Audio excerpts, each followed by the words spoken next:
नमस्कार दोस्तों, स्वागत है आप सभी का आपके भाई के चैनल में। दोस्तों, इस वीडियो में मल्टीपल स्टॉक को कवर करेंगे। इनके रिलेटेड इंपॉर्टेंट न्यूज़ अपडेट देखने को मिल रही है। कुछ स्टॉक की न्यूज़ अपडेट मार्केट बंद होने के बाद आई है। तो चलिए आज की वीडियो को हम लोग स्टार्ट कर लेते हैं अडानी ग्रुप की कंपनी अडानी एनर्जी सॉल्यूशन से। आज दिन की बात करें, इनका नंबर आने वाली थी जो कि कंपनी ने अभी अभी डिक्लेयर किया है। सो कैसे आई कंपनी का number? First of all net profit की बात करें, पिछले साल सेम क्वार्टर में कंपनी की नेट प्रॉफिट 324 करोड़ की हुआ करती थी, जबकि इस बार देखिए जंप होकर 561 करोड़ की हो गई है। यानी ईयरली देखिए कंपनी की टोटल नेट प्रॉफिट में 73% की जंप हुई है। देन कंपनी की रेवेन्यू फ्रॉम ऑपरेशन की बात करें तो ईयरली 27-28% जंप होकर 5,830 करोड़ की हो गई है, जबकि पिछले साल सेम क्वार्टर की बात हो 4,562 करोड़ की हुआ करती थी। देन कंपनी की अगर हम लोग क्वार्टर क्वार्टर बेस पे देखें तो नेट प्रॉफिट में 19% की गिरावट आई है। पिछले क्वार्टर कंपनी की नेट प्रॉफिट 773 करोड़ की हुआ करती थी। एंड रेवेन्यू फ्रॉम ऑपरेशन की बात करें तो पिछले क्वार्टर कंपनी की रेवेन्यू फ्रॉम ऑपरेशन 6,183 करोड़ की हुआ करती थी, यानी 5.7% की क्वार्टरली रेवेन्यू फ्रॉम ऑपरेशन में गिरावट देखने को मिल जाती है। देन कंपनी की ईबिटा की या मार्जिन की बात करें तो ईयरली कंपनी की ईबिटा 39.2% जंप होकर 2,215 करोड़ की हो गई है। एंड ईबिटा मार्जिन की बात करें तो 36.5% पे आई है, जबकि पिछले साल सेम क्वार्टर की बात करें 33.5% की हुआ करती थी। साथ ही साथ अगर हम लोग ऑर्डर की बात करें तो अच्छी खासी जंप है। इस फाइनेंशियल ईयर में स्टार्टिंग में कंपनी की टोटल ऑर्डर बुक 17,000 करोड़ की हुआ करती थी, जबकि इस टाइम देखें तो जंप होकर 54,761 करोड़ की हो गई है।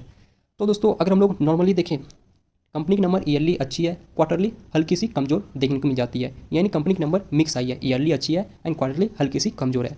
बाकी आप देख लेते हैं कल के दिन मार्केट किस तरह का रिएक्शन देता है, वो देखने वाली बात होगी। ओके चलिए आगे चलते हैं। ओलेक्ट्रा ग्रीन टेक की बात करें, कंपनी की शेयर मार्केट में तब चर्चा में आई थी जब कंपनी को महाराष्ट्र की तरफ से 10,000 करोड़ से ज़्यादा की ऑर्डर हाथ लगी थी। एंड उस टाइम देखे कंपनी की मार्केट के भी इतना हुआ नहीं करती थी।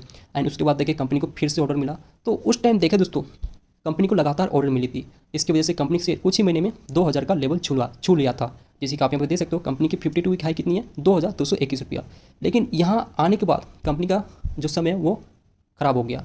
मतलब इस लेवल के आने के बाद दोस्तों मुझे पर्सनली याद है, जैसे यहाँ पे आया पहला तो न्यूज़ आया कि मिड कैप स्मॉल कैप में बबल है। एंड ये कमेंट्री कौन किया दोस्तों? सेबी चीफ माधवी पुरी जी। तो इसकी वजह से ओलेक्ट्रा ग्रीन टेक में गिरावट आई। देन उसके बाद इनके जो प्रमोटर है मेगा इंजीनियरिंग, उनका नाम आया इलेक्ट्रो बॉन्ड में, फिर उसके बाद गिरावट आई। एंड उसके बाद देखें कंपनी के नंबर खराब आएगी क्वार्टर वन की बात करें। देन साथ ही साथ अभी टाइम की बात करें कंपनी को कोई नया ऑर्डर भी नहीं मिल रहा है। तो इन सब कारणों की वजह से कंपनी शेयर देखें तो अगर हम लोग 52 हाइक देखें तो काफ़ी अच्छे खासे डिस्काउंट में ट्रेडिंग कर रहा है। अभी टाइम देखें कंपनी से 1,404 के ऊपर ट्रेडिंग करते हुए देखने को मिल जाती है। खैर अगर हम लोग खबर की बात दोस्तों, जैसे कि आपको पता ही होगा हर स्टेट की इन्वेस्टमेंट मीट होती है। एंड अभी टाइम की बात हो तो महाराष्ट्र में चल रही है, जहाँ पे देखा गया कुछ कंपनियां बहुत बड़ा अनाउंसमेंट करते हुए नजर आ रही है, जिसमें देखा गया ओलेक्ट्रा ग्रीन टेक भी शामिल है। जैसे कि आप यहाँ पे देख सकते हो लिस्ट ऑफ कंपनी जो महाराष्ट्र गवर्नमेंट के साथ एग्रीमेंट साइन किया, एमओ साइन किया है, जैसे कि टाटा ग्रुप है, सीएट है, SR renewable, Bharat Forge, Welspun Corp, Reliance Infra, Olectra Green Tech. Tata group की बात होती है महाराष्ट्र में 30,000 करोड़ की निवेश करने वाली है। देन एसआर रिन्यूएबल की बात होती है, ये भी साइन की है मेमोरेंडम ऑफ अंडरस्टैंडिंग 8,000 करोड़ के लिए। यूपीएल की बात ये भी प्लान कर रही है टोटल इन्वेस्टमेंट करने के 6,500 करोड़। पावर इनकी बात करें तो ये भी एमओयू साइन किया है इन्वेस्टमेंट करने के लिए अप टू 15,300 करोड़ अगर बात करें तो रिन्यूएबल एनर्जी स्पेस में। एंड ओलेक्ट्रा ग्रीन टेक की बात होती है, ये भी प्लान कर रही है एक्सप्लोर करने की इन्वेस्टमेंट अगर बात करें तो 3,000 करोड़ रुपये तक ईबी रिलेटेड प्रोजेक्ट। यानी कि ओलेक्ट्रा ग्रीन टेक मुंबई महाराष्ट्र की बात करें तो वहाँ पे 3,000 करोड़ की निवेश करेगी ईबी रिलेटेड प्रोजेक्ट के लिए। खैर तो देखा गया कंपनी की खबर तो अच्छी है, ईबी रिलेटेड प्रोजेक्ट में निवेश करेगी, वहाँ पे एक्सप्लोर करेगी, लेकिन देखा गया मार्केट इसको कुछ थम्स अप नहीं दिया है। बिकॉज अभी टाइम की बात तो मार्केट का माहौल ही खराब है। मिड कैप स्मॉल कैप की बात करें वहाँ पे लगातार बिकवाल आ रही है। एफ की बात करें वो लगातार माल बेच रहा है, जहाँ जहाँ वैल्यूएशन ज़्यादा हो गई है वो वहाँ से पैसा निकाल रहा है। तो इस वजह देखें तो बाकी जो मिड कैप है स्मॉल कैप है वहाँ पे अच्छी खासी गिरावट देखने को मिल जाती है, जिसमें देखा गया ओलेक्ट्रा ग्रीन टेक भी शामिल है। अभी टाइम की बात दोस्तों सबकी नज़र क्वार्टर थ्री पे कंपनी की बात कर रहे हैं। जैसे कि आपको पता ही होगा हर कंपनी की नंबर आ रही है, जिस कंपनी की नंबर अच्छी आ रही है मार्केट मुताबिक आ रही है उस कंपनी को मार्केट थम्स अप दे रहा है। एंड जिस कंपनी की नंबर खराब आ रही है तो वहाँ पे पनिशमेंट हो रही है। एंड स्पेशली जिन कंपनी की नंबर खराब आ गई एंड बीते कुछ साल में अच्छा खासा भाग गया, अच्छे वैल्यूएशन पे ट्रेड कर रहा है, उसको तो काफ़ी ज़्यादा पनिशमेंट कर रहा है। एंड ओलेक्ट्रा ग्रीन टेक की बात करें, इनका नंबर इस बार अच्छा आना बहुत ज़्यादा जरूरी बन जाता है। बिकॉज एक तो मार्केट का माहौल ख़राब है, ऊपर से देखिए इतने गिरने के बाद भी अभी भी कंपनी के वैल्यूएशन जो है महंगा है। ये देखिए पी कितनी है, 102 रुपया। तो देखा गया वैल्यूएशन तो महंगी है, साथ ही साथ मार्केट का माहौल भी खराब है। तो इसलिए ओलेक्ट्रा ग्रीन टेक की क्वार्टर थ्री रिजल्ट अच्छा आना बहुत ज़्यादा जरूरी बन जाता है। बाकी आप देख लेते हैं कैसी आती है, वो देखने वाली बात होगी। ओके चलिए आगे चलते हैं। सुजनोन एनर्जी की बात करें, इनका भी सेम हाल है जिस तरह की ओलेक्ट्रा ग्रीन टेक कंपनी की है। जब मार्केट का माहौल अच्छा था कंपनी के शेयर में लगातार तेज़ी देखने को मिलता था, एंड जैसे ही मार्केट का माहौल ख़राब हुआ तो कंपनी के शेयर अपने ऑल टाइम्स हाई नहीं 52 हैक्स देखे तो 25-30% से ज़्यादा की डिस्काउंट पे ट्रेडिंग कर रहा है। तो अभी टाइम की बात करें, सुजमा जी की नंबर आने वाली है 28 जनवरी को, एंड कैसी आ सकती है ये भी तो हम लोग ने जाना ही था, लेकिन फिर भी जाने कैसी आ सकती है, ब्रोकरेज एनालिस्ट ने क्या उम्मीद किया, क्या उम्मीद लेके बैठा हुआ है। तो फर्स्ट ऑफ ऑल अगर हम लोग रेवेन्यू की बात करें तो जेएम फाइनेंशियल का मानना है कंपनी की revenue from operation yearly at least 87% jump होकर आ सकती है 2,915 करोड़ की आसपास की। देन कंपनी की प्रॉफिट आफ्टर टैक्स की बात करें तो यहाँ पे जेएम फाइनेंशियल का मानना है कि कंपनी की profit after tax 59% yearly jump होकर 322 करोड़ की आ सकती है। एंड इविटा की बात करें तो यहाँ पे ये मान रहा है कि 14% की रेंज में आ सकती है, जबकि पिछले साल सेम क्वार्टर की बात करें तो 16% की हुआ करती थी।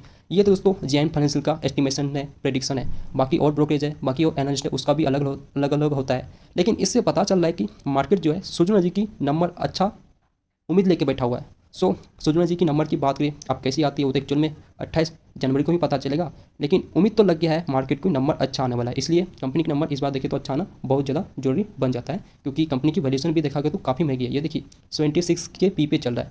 एंड अभी टाइम की बात करें एफ की बात करते हैं तो वो तो लगातार मिड कैप की बात करें या स्मॉल कैप की बात लगातार माल निकाल रहा है। जैसे कि आपको पता ही होगा दिसंबर क्वार्टर की शेयर होल्डिंग पैटर्न भी डिस्क्लोज हुआ, जहाँ पे पता चला कि एफ ने अपना होल्डिंग घटाई है। आपको पिछले वीडियो में बताया था दोस्तों। तो अगर नंबर अच्छी आएगी तो राहत वाली खबर होगी, नहीं तो और भी यहाँ पे आपको बिकवाली देखने को मिल सकता है। खैर आप देख लेते हैं कंपनी की नंबर कैसी आती है, वो तो एक्चुअल में 28 जनवरी को पता चल ही जाएगा। ओके आगे चलते हैं, देख लेते हैं आज दिन एफ ने क्या किया है। तो एफ की बात होती है ये तो फिर से 5,000 से ज़्यादा का माल बेचा है। एंड डी की बात करें तो ये 3,712 करोड़ की माल खरीदा है। ओके आगे चलते हैं, HPCL की बात करें तो इनका भी आज ही दिन नंबर आने वाली थी, जो कि कंपनी ने अभी अभी डिक्लेयर कर दिया है। सो कैसे आई कंपनी का number, first of all net profit की बात करें, पिछले साल सेम क्वार्टर में कंपनी की नेट प्रॉफिट 529 करोड़ की हुआ करती थी, जबकि इस बार जंप होकर 3,023 करोड़ की हो गई है। यानी ईयरली देखें कंपनी की टोटल नेट प्रॉफिट में 471% की जंप देखने को मिल जाती है। देन कंपनी की अगर हम लोग रेवेन्यू की बात करें तो इस बार कंपनी की रेवेन्यू फ्रॉम ऑपरेशन 1,18,513 करोड़ आई है, जबकि पिछले साल सेम क्वार्टर की बात करें 1,18,027 करोड़ की हुआ करती थी। यानी ईयरली देखें कंपनी की रेवेन्यू फ्रॉम ऑपरेशन में मार्जिनल अप है, यानी कि हल्की सी जंप देखने को मिल जाती है। साथ ही साथ अगर हम लोग क्वार्टर बेस पे नज़र डालें तो रेवेन्यू में 10.1% जंप होकर 1,10,000 करोड़ हो गई है। एंड नेट प्रॉफिट की बात करें तो 379% की जंप देखने को मिल जाती है। तो देखा गया दोस्तों इस बार कंपनी की नेट प्रॉफिट अगर हम लोग ईयरली देखें या क्वार्टरली देखें शानदार जंप है। ईयरली देखें तो कंपनी की नेट प्रॉफिट में 471% की जंप हुई है, एंड क्वार्टरली देखें तो 379% की जंप देखने को मिल जाती है। पिछले क्वार्टर कंपनी की नेट प्रॉफिट 631 करोड़ की हुआ करती थी, जबकि इस बार देखें 3,023 करोड़ की आई है। तो अगर हम लोग एक वर्ड में कहें कंपनी का नंबर मिक्स आई है। नेट प्रॉफिट की बात करें ईयरली देखें या क्वार्टरली देखें शानदार जंप है, एंड रेवेन्यू की बात करें तो क्वार्टरली 10% की जंप है, एंड ईयरली देखें तो यहाँ पे आधा 1% की जंप देखने को मिल जाती है। बाकी आप देख लेते हैं कल के दिन मार्केट कैसा रिएक्शन देता है, वो देखने वाली बात होगी। तो ठीक है दोस्तों, आज की वीडियो को हम लोग यहीं ख़त्म कर देते हैं। अगर भाई की मेहनत थोड़ी सी भी अच्छी लगी हो प्लीज़ दोस्तों एक वीडियो को लाइक एंड चैनल को जरूर सब्सक्राइब कर लीजिएगा। मिलते हैं नेक्स्ट वीडियो में, तब तक के लिए highway good investment and trading.